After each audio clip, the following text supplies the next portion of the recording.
inspiration with people who are overcoming really tough things and they keep going. Such a sign of success is you take responsibility for what has ever happened in your life. So even if it's not your fault, you have responsibility over your life. If you can look for just one person who's overcoming, just one person who's getting back up again, and let that inspire you, that can keep you going, and that can help you see that you have a choice.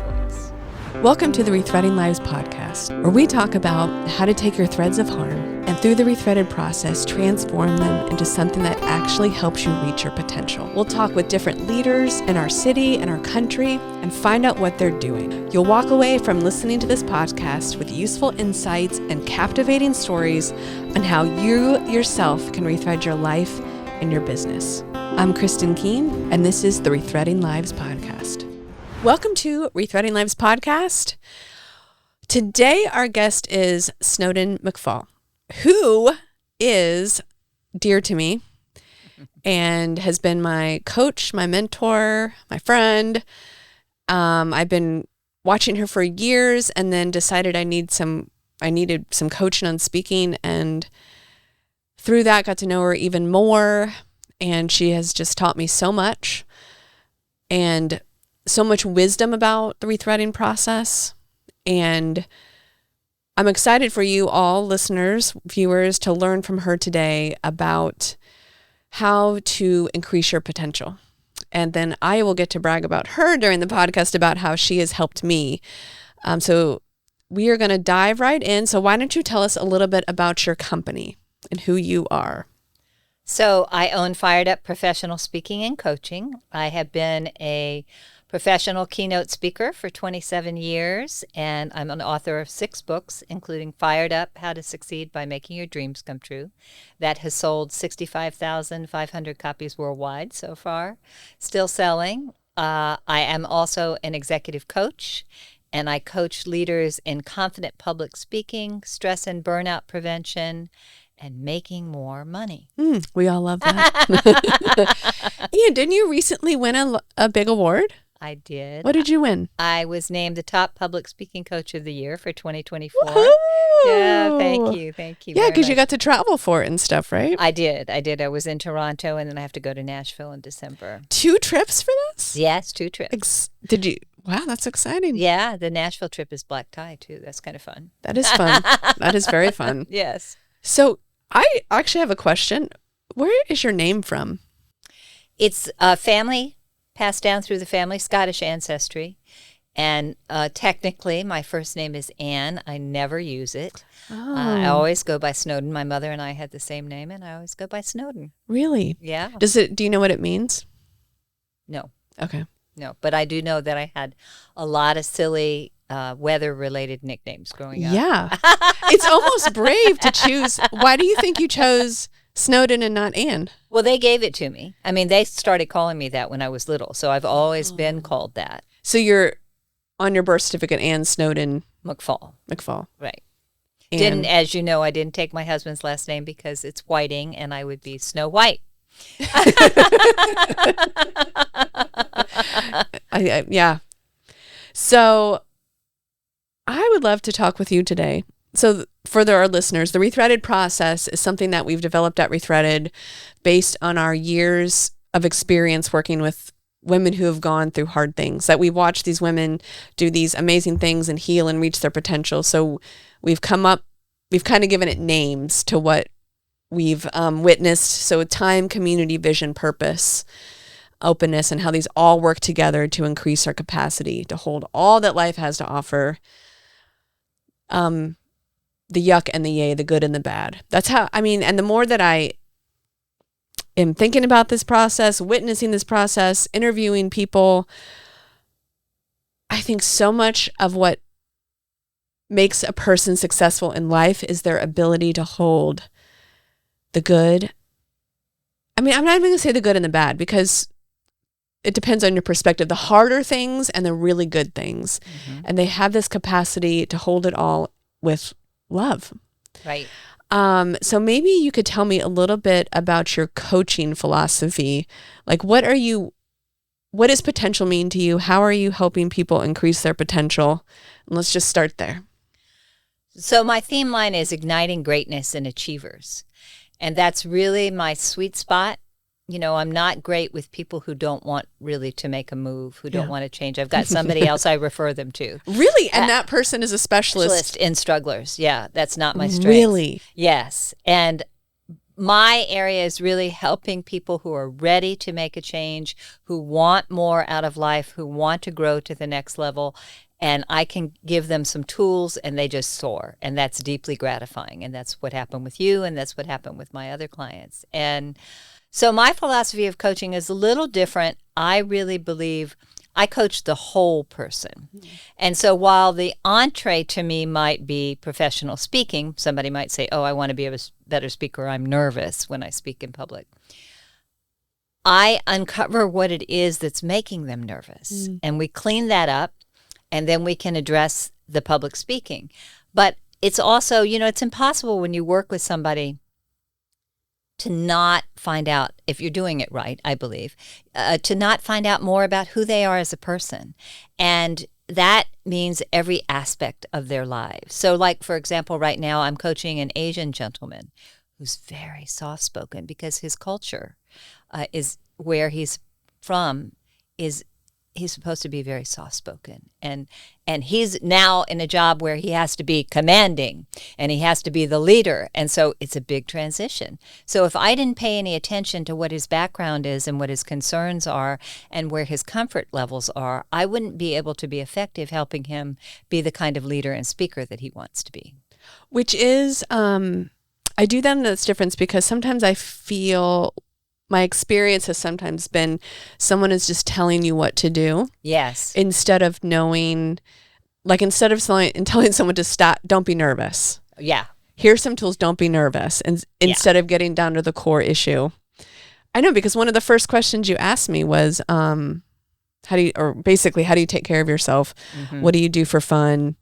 You always, before every appointment, it is, what's good. What are you hard? celebrating? Yeah. What are you celebrating? What's good? Yes. Yeah. It's really good stuff. Thank you.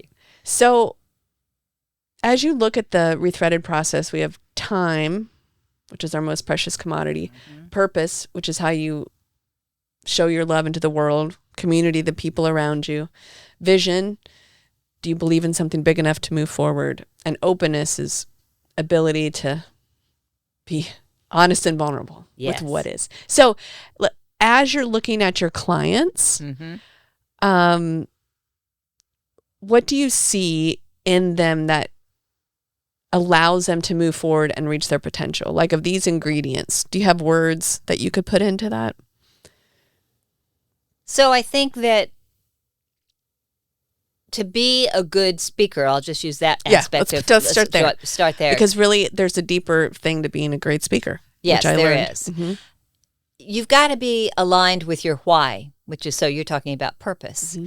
And so for me, I always want to find out what the why of my clients is. What drives them? What do they love? What is meaningful for them? What do they care deeply about? What, in some cases, what would they put themselves on the line for? Mm-hmm. What is that meaning?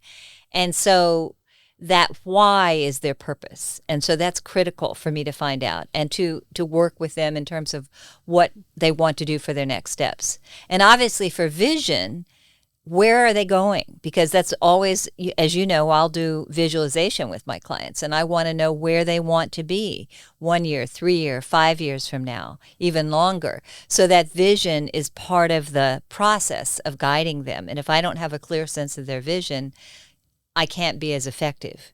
And so I need to know where they want to go. Community is critical for survival. I know it is in the Rethreaded process. It's one of the secret magic ingredients of the work that you do, Kristin, and Rethreaded does. And community is all the people who are supporting you, all the people who you can call on for help, all the people who will encourage you and who will lift you up when life knocks you down. And life does knock you down. It happens. It happens a lot. So, and I've just got knocked down a couple weeks ago. So it's you need people that you can turn to and get help with and get supported by. And that's part of life. We all get knocked down. It's how you get back up and who helps you get back up. So I think that's a critical piece. The time part is, are you willing to invest the time in yourself, to take care of yourself, to balance out your stress levels? Because if you're super stressed, you can't be effective in any kind of work, in any kind of mission. And if you're super stressed, you're not sleeping, you're not taking care of yourself, you can't be effective making money, you can't be effective as a speaker. You've got to invest the time in yourself, to take care of yourself and to do what works for you. And so time is a precious commodity, and you have to be purposeful and thoughtful about what you do with your time. Intentional, because it will go. It will go. And one of the questions I always ask my clients is that the highest and best use of your time? Because sometimes they're doing things that they could be delegating to other people, or that they just shouldn't even bother doing at all. And so that's another big piece. And so I think all of those things come together as part of the picture of what helps a person be successful and be effective. You've got to address all of those. And so what do you see? Okay, so I want to go a little deeper now. Here's what kind of makes a person successful, and then what we talk about is how blame and shame shrinks your capacity to reach your potential. Out of the Rethreaded process, and maybe the mixture of blame to shame, maybe you can speak to, what do you see people struggle with the most, that's holding them back the most from what life has for them? We all have negative messages that we have received throughout our childhood, from society, from churches, from wherever, school, wherever. And so it's a question of whether or not that gets internalized. And, if you tell a child often enough that you're no good and you're nothing and you're bad, the child will eventually believe it and act out accordingly, because that's what they've been told. And, that happens, as you know, with the case of domestic abuse. It happens in any kind of trafficking situation. It happens in unhealthy, dysfunctional relationships. Which there are a lot of. Yeah, a whole lot of. And I had to deal with a lot of that. As you know, I grew up in a dysfunctional family. Both my parents were alcoholics, and I went through a lot of trauma myself. And early in my life, I was not great at taking care of myself. And I I was in an unhealthy relationship with a man who had me convinced I was not attractive, I was not intelligent, and nobody else would ever want me. And I believed him, even though I had 2 master's degrees from Ivy League colleges. And, all the quote unquote facts seemed to be on the opposite side. I bought into it because of my conditioning. And so we all have that conditioning, and it's a question of, first and foremost, awareness. I think that's one of the pieces of the Rethreaded process, is you help people be aware. And that's what I do in coaching too, because sometimes I'll listen to my clients and something will come out of their mouth that'll go, whoa, wait a minute. What is that? And who told you that? And do you believe that? Because, when you can step away and look at the myths that we tell ourselves, the lies that we tell ourselves, and reframe that and refocus that into something positive, then you can make the shift. And that's a really important thing. I was listening to something that Michael Phelps, the Olympic swimmer, said recently, and it was about going through a door, and that the doorway, whatever the crud has been, in the space you are in right now, as you go through the doorway, you're opening to something better and something different. So it's that kind of reframe. Which sounds, and this is a theory, right? A lot of people talk about this. And in theory, it sounds so easy. It's not. Yeah. It is really hard, and it takes a lot of time and intentionality and doing it. Over and over again. I was talking to my mindfulness coach the other day, and I was like, I sometimes feel like there is a war in my body for my brain. Right. Well, there is. Constantly. Yeah. At times it does seem like that. And I think part of it, that's why the power of affirmations is so, I really am a huge believer in affirmations.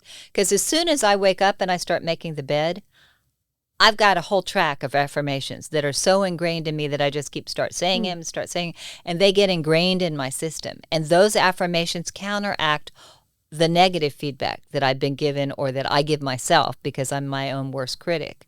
And so those positive affirmations come in and kick in. And that's partly what you have to do is you're training your brain to say and believe and adopt positive philosophies and a new framework for yourself, a new belief system about yourself, so that you can step into the expanded vision of who you really are and who you were really meant to be. Well, what I love about what you just shared is that it's a very practical thing. My counselor told us how you wake up in the morning is you're setting your brain literally up. So if you're up and you get on your phone, then you're automatically setting your brain up for dopamine. You get up and it's negative, whatever. So can you take us through your morning then? You wake up. Yeah, I wake up. Make your bed. I make my bed. I do make my bed, and I'm saying my affirmations. So what, can you share a little bit of your affirmations with us? Let's see. I'm just seeing which ones I want to make public. Right. Welcome. I'm a beloved child of God. I'm healthy and wealthy by intention and action. Let's see what else I want to make public here. In every day and in every way, my life is getting better and better. I'm always being guided to my highest good. No matter what I do, my financial worth increases every day. God loves me as I am. I forgive myself for judging myself. I forgive myself for forgetting that I am divine. Wow. And so that's before you look at your phone, do anything. Yeah, and then I do yoga. And then I do yoga. I do yoga. And depending on whether my husband and I are taking care of the cats first, we got to go feed the cats and give them loves and all that sort of thing and take care of the kitties. But yeah, then I do yoga. And do you do a videotape or do you no, not a videotape? No. You just do yoga. You've been doing it long enough to where 30 years. So I just get up and do the postures and let my body tell me what it needs in that moment. And then we'll go out and have breakfast, cook breakfast, and then we'll usually sit down and meditate. Wow. Yeah, which really helps a lot. So your morning is very intentional. Yes. Do you get up at the same time every day? No. Well, I do, but my husband doesn't. We wake up. He would like to sleep in, and I wake up much earlier. And I've just recently I've had a client who's needed a very intense amount of work in a very short period of time for some major presentations coming up. So I've been working extremely long hours for me. I'm pretty conscious about not working long days, but the past week I've had to work really long hours, and I'm so immersed in helping these clients, a couple people, helping these people get ready for this big event that I'm waking up at 5:30 thinking, oh my God, I need to tell them this, and oh my God, I need to do this. And, so this morning I woke up at 5 going, they didn't download the most recent updated script. And, so, because I care about my clients. I worry about them. I get invested in them. And, they're important to me. So I'm very selective about who I work with. Because if somebody doesn't, if there's not a values match, it's not going to work. It's true. Yeah. And is when you're waking up kind of with that stress, is that a signal to you? Yeah, I'm almost finished this project, which is a good thing. Right, because you can start to see. And I'm going on vacation on Friday. So nice. What I say to myself, and this is what I say to my client too, because one of the people that I'm coaching in this situation is, look, this is for a finite period of time. We can handle this. We can get this done. We take it one day at a time. We can handle this. We chunk it down into manageable pieces. And this is for a finite period of time. I could not live this way on a regular basis. There's absolutely no way. I know. Sometimes I think about, what I feel like is happening in my life is I have lived that way for a very long time. Really, really fast. Yeah. Schedule full, very little downtime. And then my life got turned upside down when I went on my sabbatical. Yes. And I came back and suddenly I had space in my life. And I feel like I've just been kind of floundering for a couple of years trying to find how to live differently. I'm still learning. Right. To to not immediately go. I mean, my phone, I feel like is probably the thing the most in my life right now that is stealing my potential. Like it's how I used to numb or not think or, you know, just scroll or be distracted from my life. And like hearing your morning routine reminds me of other ways and how intentional you have to be. You do. And it matters. It makes a huge difference. The other part that is my nighttime routine is equally important. So before I go to bed, whatever time that is, I mean, usually it's between 10 and 11, but whatever time that is, I write down 10 successes I've had that day. Really? Every day. I've been doing this for 30 years. Really? Sometimes the first thing on the list is got out of bed because you might not have felt like it. And I then I write down 3 things that I'm grateful for, new things, because the research out of Harvard is if you do that, your brain constantly looks throughout the day for new things to be grateful for. And gratitude is the path into joy. It's Oprah's lifelong word is gratitude. And so gratitude is critical. So so my nighttime routine is important too. I mean, I brush my teeth, floss my teeth, do my skincare regime, and then I do my 10 successes. I also have a checklist. This is very intentional. I have a checklist, a healthy habits checklist of all the things that I did during the day. Did I do my yoga? Yes. Did I do my meditation? You know, did I reach out to people? Did I, and then it's got the yoga postures. It's how long did I exercise? Did I listen? Did I meditate? Did I do my meditation tapes? Did I do, it's all the healthy habits. And every time I want to integrate a new habit, it goes on that chart. And is this on your phone or is this on a piece of paper? Piece of paper. Mm-hmm. I believe the brain actually needs to get physically engaged. Yeah, I don't want to use my phone. No, and in fact, if you really want to make this work, you can. And I'm happy to share a healthy habits chart with anybody who wants to have one. It's just an Excel spreadsheet. I encourage my clients to engage the little kid inside by using stickers like stars. Yes, and hearts and things like that. So I've done that too, and I use different color pens and different things like that. And then I read something motivational and spiritual before I go to sleep. That's good too. I'm going to ask, this might feel out of the blue, but it's how my brain works. Do you know your Myers-Briggs? Yeah, and it's changed a little bit. What is your Myers-Briggs? EN, and that's the part that's changed. I think it's T, and that's, thinking, feeling. Yes, it's T. It can be T and F. That changes a little bit from time to time. So. And then what's your last? J or a P? J. I was like, you're a J. I was like, I know you're a J. So, and in the DIS system, I'm an I, influencer. Okay, and what's your D? My D is secondary. Okay, I have off the chain D, off the chain I, barely detectable S and C. So you need support people who have those details. Oh yeah.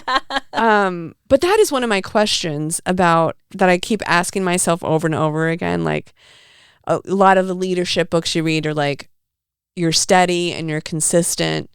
And I was like, but you look at my personality. In Myers-Briggs, my E is off the chain, my P is off the chain. Yeah. Everything else is kind of middle. But then in DISC, I like have this high extremes.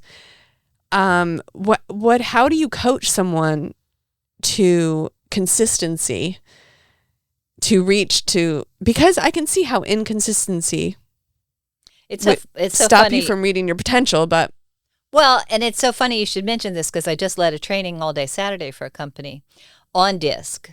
And it was fascinating because later in the training, there was an immediate mismatch in communication with 2 people. And it was a perfect example of what we were talking about. So you got to live it out live. Yeah, a D and an I, very different perspectives on life. And so you've got to be intentional. I mean, I'm a big, Kristin, we've worked together, I'm super practical. Oh yeah, I love it. And so you've got to have healthy habits and tools that work for you and support you. So I help somebody establish healthy habits and tools and guidelines and systems that will help them work. Some people are more technological than others. I have a journal. I write in my journal every night. I like the handwritten part, but whatever works for people. I say whatever works, but you've got to have systems. You've got to have practical, hands-on things that help you shift. And, one of the best ways is to study some of the Olympians that we've just watched. I mean, Simone Biles, she's so inspiring, so amazing. But, every single one of those people has done incredible visualization. Every single one of those people has incredible discipline. Now, if you ask them and you watch the interviews, they weren't always disciplined. They didn't always want to do things that would get them in the right place, but they had their vision, part of the Rethreaded process, and that's what they stayed focused on. Yeah, I'm such an anomaly sometimes, I think, in my brain. Is being... I'm going to ask this question. Oh, okay. What if you are consistently inconsistent? This is what I'm asking. How I work is like I'll be all in. Yeah. And give 1,000%. I've seen you do that. And then I pull back. Right. And I'm not. But this is how I work. So sometimes I will shame myself because I feel like I'm if I was maybe slower and steadier, I could get further. Or sometimes I'm like, do I just need to accept the way that I work and try to create systems around my work energy? Yes. I mean, it's so funny when people meet my husband, Spencer, people who know me through business or through speaking or whatever, and they say, is she always like this? Is she always high energy? Is she always up? He said, of course not. I had a huge speech. Typically, as a 5-hour training on Saturday, typically on Sunday, I would have crashed. Except that I had to do all-day coaching for a client. So I knew that I typically would crash. So what I did is after the training,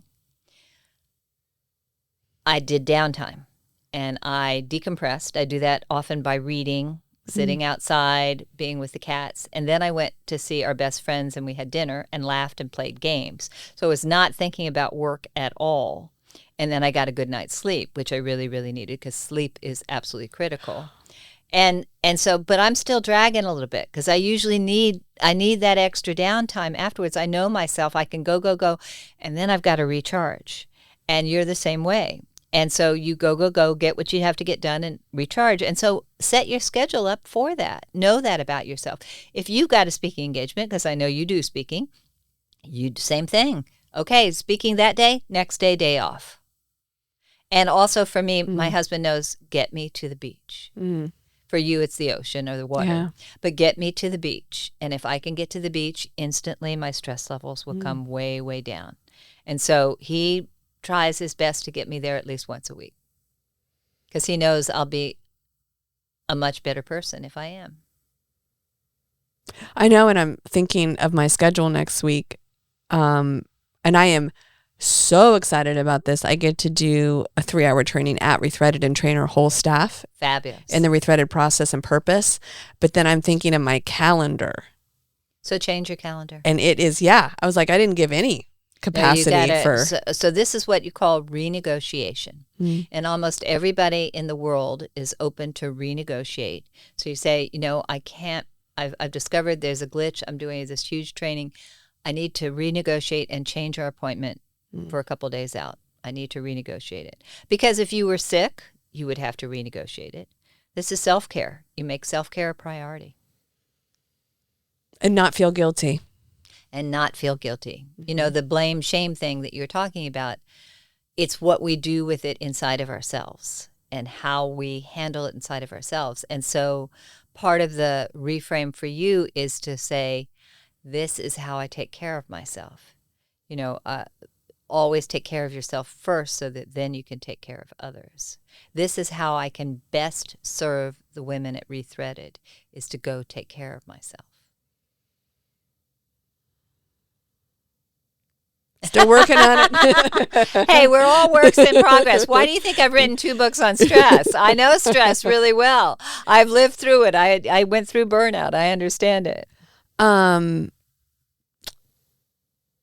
I know. So maybe we could stop there because my assumption about coaching is you really get to know people and you get down deep, I would assume, into trauma. With the right, with people, if they're open to that. Mm-hmm. And some people don't want to do that at all, and that's just fine. And I can just help them be a better speaker. It's entirely up to each person. But yes, I have gone deep with trauma with some of my clients. Yes. So when, maybe it's awareness, when a person isn't willing, the open and vulnerability, is that they're closed off to it and they're kind of, they get stuck in it, or they just not with you, they're going to do it? Or does it depend? Like, do you see openness, the ability to be vulnerable and honest about what is stopping people or allowing people to reach their potential? I think it's critical. I think I had this misguided, there's so many myths that I believed when I was growing up that were so wrong. The first one was that once I got to be an adult, everybody around me would behave in a mature fashion. It was such a shock to me to find out that wasn't true. That in fact, I at 20 was so much more mature than some 50-year-olds in the way they were behaving. That was such a shock. And so, we have these myths that we tell ourselves. And I think behaviorally, I thought when I very first started my company, 30 plus years ago, that I had to be perfect, and that, that's a myth a lot of women tell themselves. And so when people would say, how's business? I'd say, great. And what I should have been saying is, it's good, but I could use more. Do you know anybody who's looking for advertising or for speaking services? So I learned to be more open and honest about where I was.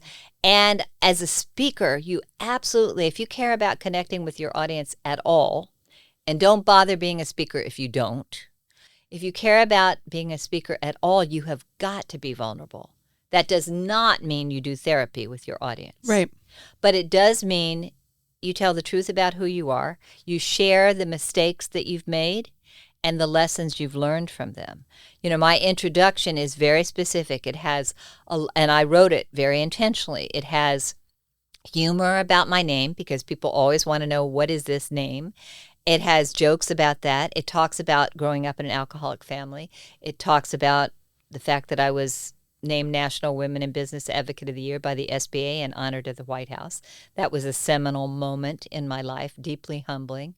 So it talks about all those things. And inevitably, after almost every single speech I give, somebody comes up to me to talk about either alcoholism or drug abuse in their family. Mm-hmm. That being vulnerable from the beginning lets them know, okay, she gets it. She understands her life hasn't been perfect. Because people make assumptions about you. If you're on stage, they assume your life is perfect. That is such baloney. It's really the speakers who are effective have had a really tough life. It's true. And we've overcome a lot. And we're sharing what we've learned. And we're still overcoming a lot. I want to go back to a little nugget you just said about the difference in the way that you respond. So in the business world, maybe even the church world, whatever world we're talking about, it's always kind of expected, yeah, I'm good. Yeah. Like when someone asks how you are, right. I'm good. And I've never worked in corporate America, but what my experience of it is from other people is that it's, there's not like space not to have it together. That's true. So even like that little tweak that you just said, like, instead of saying, yeah, it's good, it's great, instead of saying, well, it's good, but I need this. Right. That little tiny bit of openness, yes, I think then creates space for another person to be open. And then both of you grow and reach your potential. So do you have any words of wisdom on how, in a daily conversation like that, how do you become just that little glimpse of openness? Not of trauma vomit, but a little bit of openness. I think it could be as simple as somebody says, how was your weekend? And you could say, it was great. I could use some more sleep. My kid was up all night long, with the flu or something like that. And then they can talk about their kid with the flu or whatever else is going on in their lives. It's just a little bit more real, just being authentic. I mean, truly good speakers, truly good leaders are authentic. And they tell the truth about what's going on. They don't have to go into nitty gritty and yucky, but, This is a very interesting time. For example, in my life, I have, at this particular moment in time, I'm very grateful because I have a lot of business right in this moment. There have been plenty of times when I haven't. And at the same time, all of my bank accounts and credit cards were hacked with one particular bank. And they stole a lot of my money. So I'm dealing with that after 21 calls to this bank to try and get it resolved. Super stressful. Ooh. Super stressful. Super stressful. And so that's just what's happening. That's real. So when somebody asks me, how you doing? If there's somebody that I feel safe with, and that's the piece. If you feel safe with, I'll say, generally doing really well, but I'm dealing with this other thing, and it's stressful. And they go, wow, that's hard. Yeah, it is hard. It's really hard. So it's not as hard as the people who are going through human trafficking. It's not as hard as somebody living out on the streets. It's not as hard as not knowing how you're going to get food for your kids. But it's hard. So we all have those moments when you can just be real, but you don't dwell in that. And particularly in the corporate world, there are places where it's safe to do that, and there are places where it's not. And you'll develop your friendships. But just being a little bit more authentic. Not, yeah, things are great, things are fine. No, I could have used some more sleep. Or, I could use this. Or, boy, I need a vacation. And it's a tricky balance because you don't want to be perceived as a whiner. Mm-hmm. So, and you have to know the culture. I mean, I think there's so many, sadly, and I've spoken for some of them, I get to know the cultures of the organizations that I work with. There's so many cultures that are unhealthy, that demand that their employees work ridiculous hours and don't spend time with their families and don't take care of themselves, don't take their vacations, even though they have unlimited vacation. Nobody feels like it's safe to take vacation. There's a lot of corporate nonsense. And the truly good leaders are the ones who value their people and encourage them to take time off, because the research is when people come back from vacation that they didn't work on, they are refreshed, they appreciate their job better, and they're far more productive. That's the research. So it has to do with what the leaders set as the tone for the organization. And your direct manager has everything to do with your satisfaction at your job. So you want to be the best you can be at that. Yeah. I'm sorry, it's like everyone is worried about our president, but really it's local politics that affects you the most, kind of in management. Your direct manager can make your life great or not great. It's the number one reason people quit their jobs. I believe that. And management is really hard. Leadership is hard. It is. This is the question I have, because you're working with so many different types of people and clients, and men and women, right? Yeah, for corporate training, obviously, I'm working with companies and businesses, and those are owned by men and women. And coaching is predominantly women, but I do have several very smart, open male clients. Awesome. Okay, this is what I wanted to speak on. When you were saying about, tweaking this question and giving a little bit of yourself, it's almost like it's authenticity. It's absolutely authenticity. Yeah. And there are some places where it's not safe to be authentic. Mm. So what I gently try and do with my coaching clients is get them to a place where they can be. In other words, help them find a better job.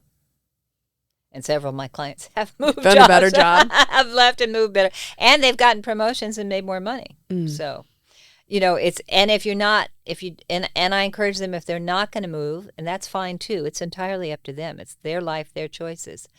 How can we make it work for them? How can we make it be a better, healthier environment for them? What can we do to have them get more support? So who in your life that is around you now do you feel like is authentic leader who is living out this Rethreaded process somewhat well and you're kind of looking up to? Who does Snowden look up to? The first person that comes to mind, she's not immediately in my life, but Oprah Winfrey. Yeah. She inspires me a lot. And one of the things, somebody just asked me this question the other day. They said, what is your legacy? And I said, well, some would say it was my 6 books, because those will live on, God willing. Mm-hmm. But I like what Maya Angelou said to Oprah when Oprah said the school was going to be her legacy, the school in Africa. And Maya Angelou said, every life that you touch is your legacy. So that's what I consider my legacy. And so that really inspires me. Simone Biles inspires me. What about her? She took the time for her mental health. And she left. And she came back a huge winner for it. She embraced love in the meantime, too. She got married. She has a very supportive partner. And she took the time off to take good care of herself. And she lived life on her own terms. I have great admiration for people who live life on their own terms. And for people who take care of others and, are really making positive strides to make a difference. I was in, as you know, I was in Toronto for that award ceremony. And that group of people, these were people who were award recipients from all over the world, like the top oncologist of the year and top realtor of the year and just different fields. And the people at that event inspired the heck out of me. I mean, Unstoppable Tracy, she is a world champion sailor, and she has no legs and no hands, just a finger, or I guess it's a thumb. And she is amazing, and she has the most indomitable spirit. And you listen to her speak, and you're like in awe. And she's also very funny and very loving. And I thought, wow, those kinds of people inspire the heck out of me. And every time I get tripped up by something as inconsequential as my bank account, I go, well, look at what she's dealing with. So for me, I look for inspiration with people who are overcoming really tough things. I mean, all the women who've gone through your program inspire the heck out of me, who overcome really tough things, and they keep going. And you noticed almost everybody I've mentioned is a woman. I really believe women are the future of the planet. With our emotional intelligence, our willingness to collaborate, and it's been shown that when we make money, we invest in our children and in our communities. I really believe women are the future of the planet. I love men. I don't have anything against men. But I just see at this point in our history, I think women are what are going to make it happen. I have two things to say to this. The first is I was just talking with Jason, two of my coworkers, men, like the only two men at Rethreaded, and we were talking about I'm moving on Friday, on this weekend. So I'm packing my stuff up, and then I'm calling my friends, and I have to move across the street. Literally, I'm buying the house across the street. And we started sharing moving stories, and I was like, yeah, well, every time I call my friends and we do it together. And both of those guys are like, never.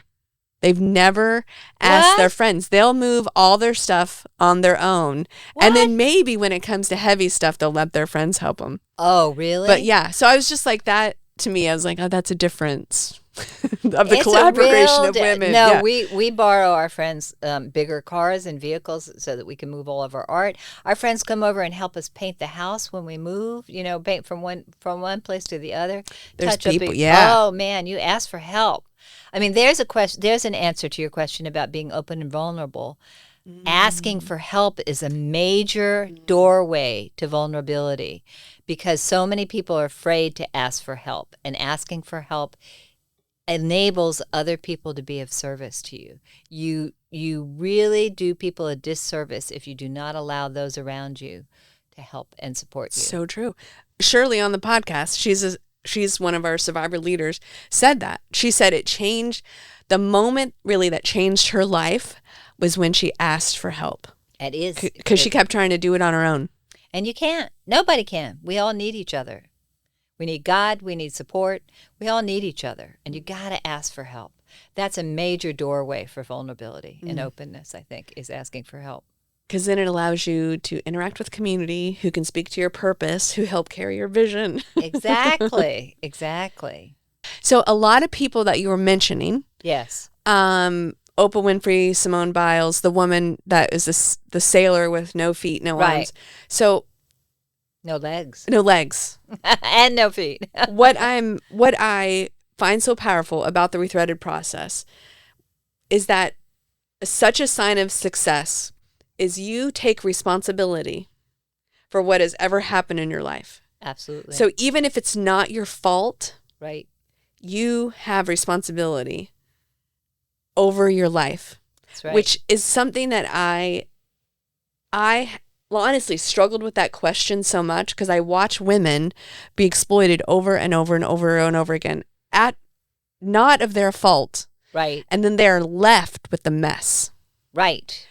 However. And condemned and sometimes arrested for it. Yes. Right. All the blame and shame over them. Yep. And the women so this to me is like total, it's injustice, right? It's unfair. Oh, of course it is. It makes me infuriating. And then I meet our women, or and this podcast, I interview a lot of people who've gone through hard things, and they are able, no matter what the circumstances, whose fault it is, it doesn't matter. They take responsibility and then move to solve it and move forward. Right. Beautiful. They're Powerful. not waiting on anyone to do it for them. No one's going to rest. Like Simone Biles, I was like, thinking in my head, I was like, she didn't wait on anyone to take care of her. No. She did it herself. And she was sexually traumatized by the team doctor. I mean, all of them were. So she went through this tremendous trauma, and then she took care of herself. She went and got help and took care of herself and came back better than ever and is a role model and inspired millions. And Oprah Winfrey. Same thing. Yeah. Came from so much trauma, so much, so many barriers, so many no's, and took responsibility. No excuses. Right. And just kept going. Well, and there's a certain point at which you have to go, no matter what's happened to you, no matter how bad it is. And I know you know this with the women you serve.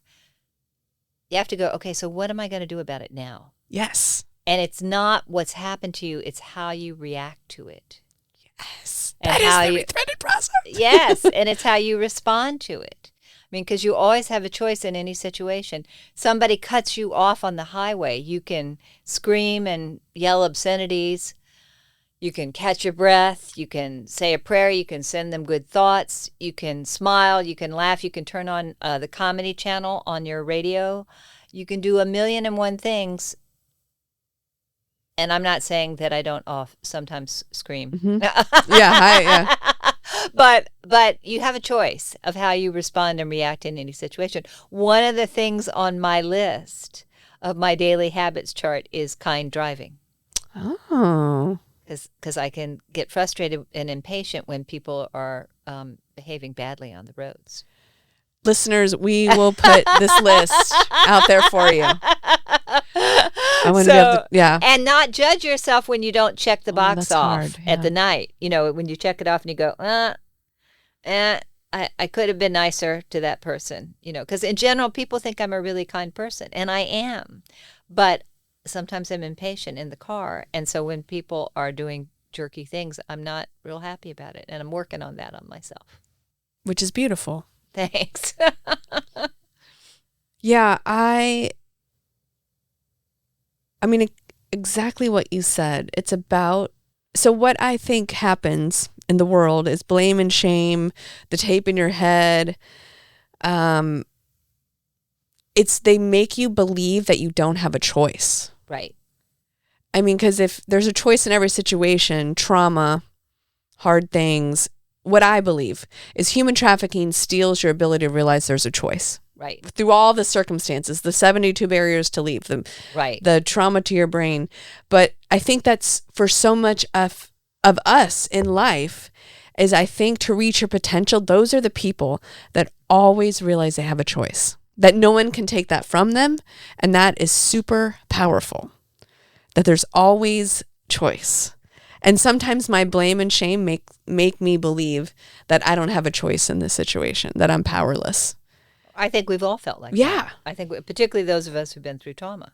Yeah. We've all felt like that. We've all thought, how am I ever going to get out of it? That's why people commit suicide, because they feel hopeless and they don't feel like there's a way out.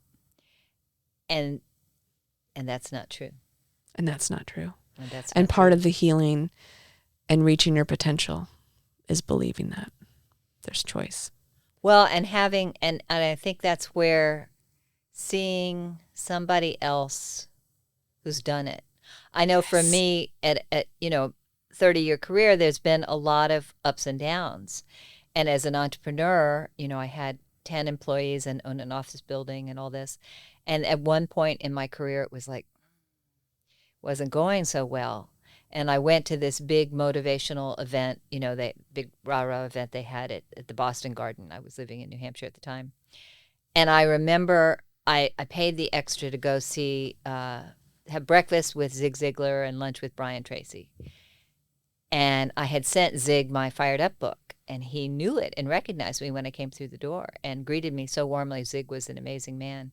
And I listened to him, and I did not know that he went bankrupt in the middle of his career. And that was like, wow. And then I listened to Brian Tracy, and Brian Tracy, who's a top speaker and sales speaker and just incredible man, was homeless, as he said before it was popular to be homeless. And it's a joke.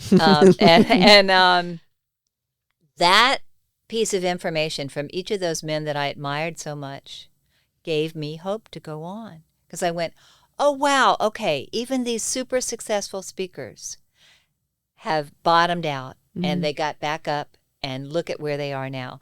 And I got back up and look at where, and so it was enabled me to keep going. And so we all have those moments in our lives where if you can look for just one person who's overcoming, just one person who's getting back up again, and let that inspire you, that can keep you going. And that can help you see that you have a choice.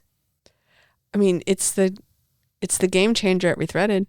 Like my word to the women, the survivors that walk on our door, it means something. But the woman that has done it and has overcome and has reclaimed her life from human trafficking, her word to the women walking in the door means everything. Oh, it's everything. And it also in your fundraisers. Yeah, that's what turns the tide. That's when people pull out their checkbooks, their credit cards. They go, oh my God, look at how much of a difference this is making. Yes. And then how we're following. I mean, I look up to our women so much because they do such hard, all this work we're talking about, they do this work. And I'm just, the more that I do this Rethreaded process and talk, we have so much to learn from them. It's like the opposite. People want to come in and teach, and I was like, y'all need to come in and learn, okay? Yeah, absolutely. Absolutely. Because they can teach so much. Yeah. And the joy, too, that they still carry, which is, most people would think your joy would get completely eviscerated. And they carry it and they keep it going. And that's the piece. I always tell my clients, my coaching clients, it's like, let's find the joy. Let's find that's why I asked you, what do you love to do for fun? That's like, boom, right from the beginning, because that's how you bond with people. And that's how you cue into what makes them happy. And so if they're miserable in a job, I help them get to a place of joy where they can be happy and be valued. I help them if they're wanting to move up in their career. I mean, some of my people have become C-suite executives, a CIO, a CEO. Several of them have doubled their income. Several of them have gone on to do incredible things in the community. They keep giving back, and that's what it's all about. This is what I love, because I feel like you're so proud of your clients. I am. The same way I am the women of Rethreaded. I am. I'm very proud of my clients, including you, and how wonderfully you've done. I can feel how proud you are. Okay, so let's. I always ask our guests, what in your life, what has been a full circle moment where you have feel like your circle is expanded, you've overcome, you're holding life well, you've been through something hard. What is a full circle moment that you've had in your life? A lot of them. Well, how many years? Early in my career, because I also owned an ad agency. And early in my career, I survived a corporate takeover attempt. My then vice president and secretary plotted to buy my business out from under me.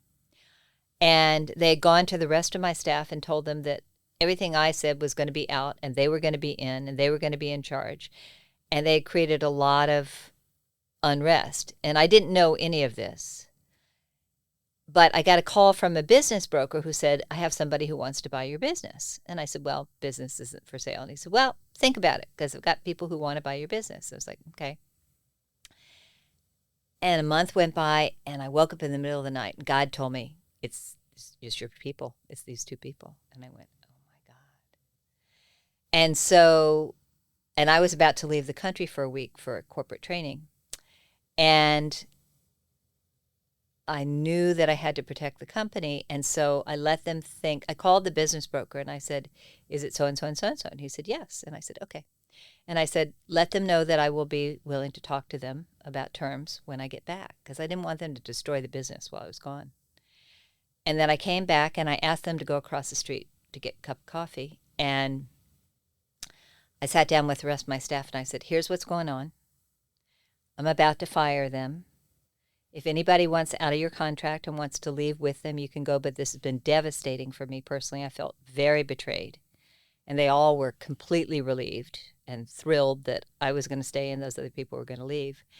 And then I went across the street, and I handed them both their final check, because I gave them a month's severance and a list of things that they couldn't do according to our contract, and including go after clients that we were at that moment pitching, that we'd been pitching. They said, you can't, we've just been pitching these. And I said, yes, I know. And I said, you both know me well enough to know that I never go into battle without both barrels fully loaded.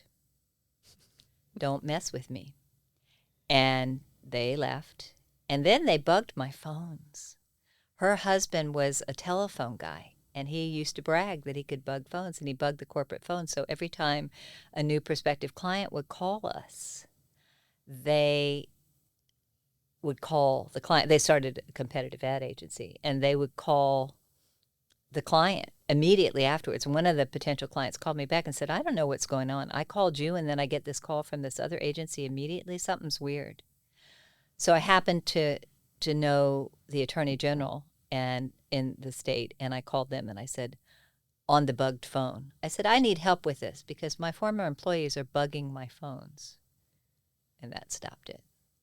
But that was a major thing, and that was a full circle moment in terms of A, number one, surviving a corporate takeover attempt.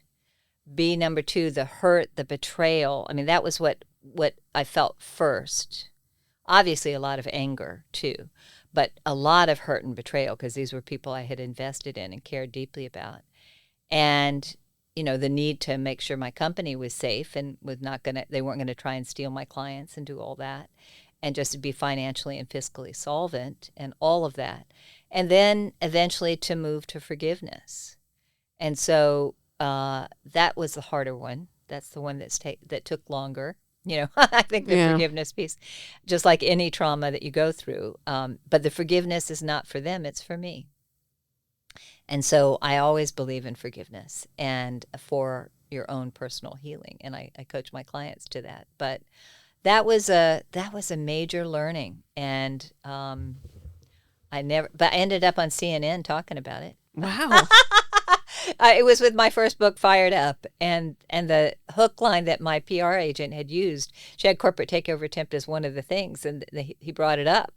So I didn't go into all the nitty gritty, but I just referenced, you know, a corporate takeover attempt. And at that time, there was that movie with Brad Pitt called Meet Joe Black, and it was about a corporate takeover attempt. And I said, oh, it's like that, you know, that movie, and we were able to talk about that on CNN. But it was a story of betrayal. It was a story of hurt. It was a story of me being very young when I hired them and hiring the wrong people, hiring too fast. You know, my advice to my corporate clients now is hire slow, fire fast. I didn't do that. I made that mistake. So it was a lot of lessons on a lot of levels, and I went through some very difficult times with it. And you know what I love about this story more than anything is you didn't lose yourself in it. You still gave a month's severance package and enforced the rules. Yes. Well, I called my attorneys and they said, yeah, you can sue him, or you could just fire him and not pay him anything, or go into a lawsuit. But the easiest thing is just to give him a month's severance and let him go. Mm-hmm. And for me, you know, I've had the opportunity to sue others multiple times. For me, it's just not worth it. I mean, I love my lawyer friends, and I have some lawyer clients, and I support you doing your business. But for me, the emotional toll is just not worth it. Yeah. It's very smart, and taking care of yourself and protecting your company. Right. Okay. And one last thing is, what is your advice for people to apply the Rethreaded process and reach their potential? First thing is get clear. Mm. You need clarity about your life. You'd be amazed how many people are not clear, are not clear about what they want. Yeah, it's hard. It is. It's one of the first questions I ask. What do you want? Where do you want to be? What do you want out of life? What do you want to do to share your gifts and talents with the world? Because every single person has unique gifts and talents. And the world is a richer place when you share them. So the first thing is focus on what you want and get really, really clear. Mm. And then do have that vision. Do know where you want to be 1 year, 3 year, 5 year, 10 years from now. I mean, I still plan to keep working for another 10 years. And I don't know that I will ever stop coaching, because I can do that at any point in time. And I love working with people. I love helping people soar. You know, it's deeply gratifying to me. It means more to me than anything in the world is to make a difference in the lives of others. That is what's deeply fulfilling. So know what your vision is, know what your why and your purpose is. Schedule the time to work on what's really important. Be intentional about it, and be open and vulnerable in the process, and ask for help and invite others in to participate in the process, because you can get much further once you do that. That was good. That's a book. Is that in one of your books? So I just want to say really quick what I learned from you. Okay. Practical things like never open your speech with, "Hi, my name is Kristin Keen." Yeah. I'm training all my people in this. Good. But then I think the two deeper things are, it's not about you. Right. It's never about you. It's always about the audience. It's always about the audience. And I feel like that can translate into so many areas of my life. And then, I don't know exactly how to put in these words, but I feel like you always reminded me that God trusts me with this message. Like, there is a trust. Like, you trust me with it. God trusts me with it. And to be rest in that. There's your center. That's right. There's your center. That's right. So thank you. And I always remember, was it the day before we spoke? The morning I spoke, I had that big talk at that corporate, and you just like gave me this hug, like this big hug. And it brought like immediate peace over me, in me. I still remember what that felt like. So thank you. So thank you for being my cheerleader and for teaching me to advocate for myself and to stand up for myself, and that it's okay to get paid to speak. And for paving the way for us, right? Yeah. So thank you. And thank you for being our guest. So listeners, viewers, make sure you go to rethreaded.com. Check out Snowden's book, and we'll put all the links to all the things in our and below. So thank you guys so much for listening, and let us know in the comments what you took away from today. Thank you very much.